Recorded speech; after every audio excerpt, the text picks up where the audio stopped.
नाज़रीन इकराम, एक शाम एक रास्ता एक कत्ल। ये 8 जनवरी 2020 की सर्द शाम थी। सूरज गुरूब होने को था। फ़ज़ा में धुंध सी छाई हुई थी और हर तरफ खामोशी थी, जैसे कोई तूफान आने वाला है।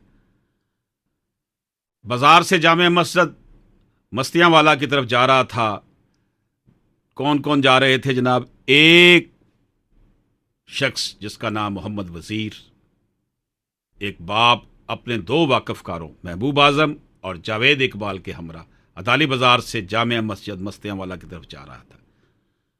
वो पैदल थे, मस्जिद की जानब जा रहे थे, शायद नमाज या किसी मुलाकात की नीयत से। रास्ते में मोहम्मद आजम, मोहम्मद वजीर का बेटा, मोटरसाइकिल पर इनके करीब से गुजरा। शायद उसे भी मस्जिद जाना था, लेकिन वो लम्हा, इसका गुजरना तकदीर की वो लकीर बन गया जिसने कई जिंदगियों का रास्ता बदल दिया।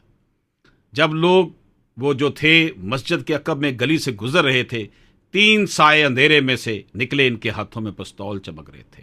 मोहम्मद हयात, अहमद नवाज और मोहम्मद अरशद। मोहम्मद हयात ने ललकार कर कहा, आज बदला लेना है। फिर बंदूक की गर्ज सुनाई दी। पहली गोली बाईं छाती पर, दूसरी दाईं छाती पर, तीसरी कोनी पर।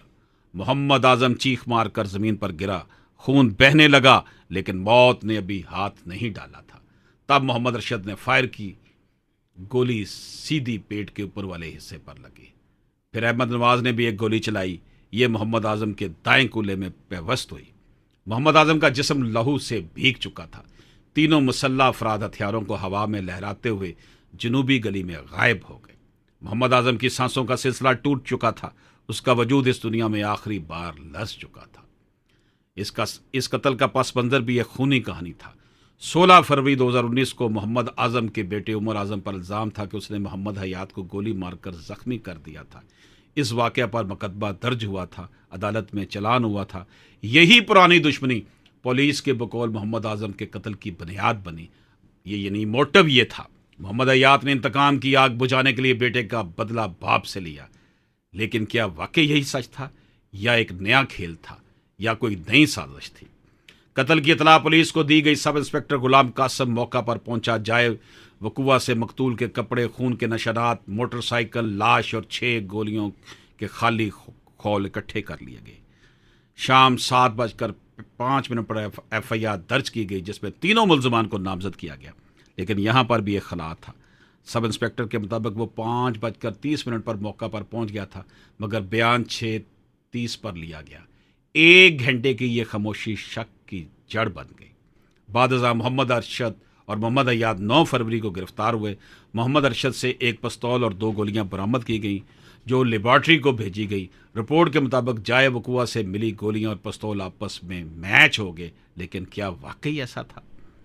अदालत में मुकदमा शुरू हुआ। मोहम्मद वजीर, वालिद जावेद इकबाल यानी शाहिद, और डॉक्टर इमरान मेडिकल ऑफिसर पेश हुए। डॉक्टर इमरान ने बताया कि मोहम्मद आजम के जिस्म पर 11 जख्म थे। 7 गोलियां जिस्म में दाखिल हुई थी। मौत फौरी थी, मगर जख्मों की तादाद उन मुल्जमान की तादाद से ज्यादा थी जिन पर इल्ज़ाम था। अदालत ने यहां पर पहला सवाल उठाया, अगर तीनों मुल्जमान में से 2 को बरी कर दिया गया और हर एक के हिस्से में 1 गोली थी, तो बाकी जख्म कहां से आए? फिर अदालत ने गवाहों के बयानात की जांच की।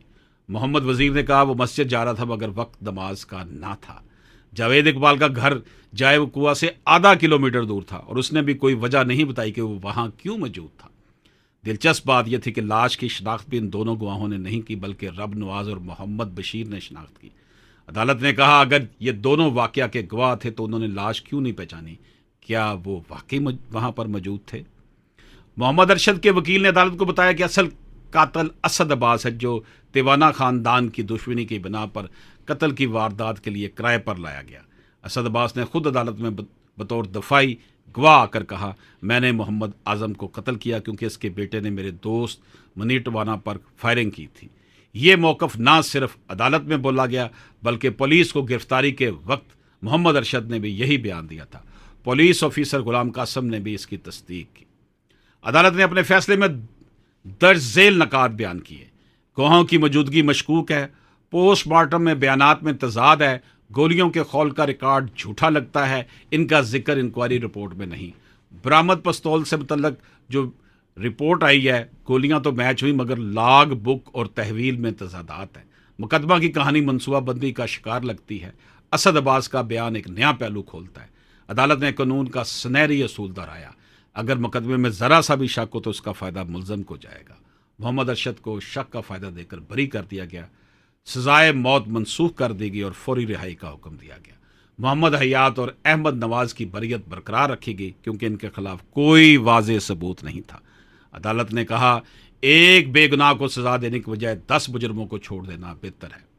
नाज़रीन इकराम, ये सिर्फ एक मुकदमा नहीं था, बल्कि एक ख़ानदान की तबाही, एक इंसान की जान और इंसाफ के पचीदा रास्ते की कहानी थी। इसमें दुश्मनी थी, साजिश थी, झूठे गवाह थे और शायद सच भी, मगर अदालत ने सिर्फ उस पर यकीन किया जो साबित किया जा सकता था। और यूं मोहम्मद अरशद, जो कई माह सूली के साए में जेल रहा, शक का फ़ायदा लेकर ज़िंदगी की तरफ लौट आया।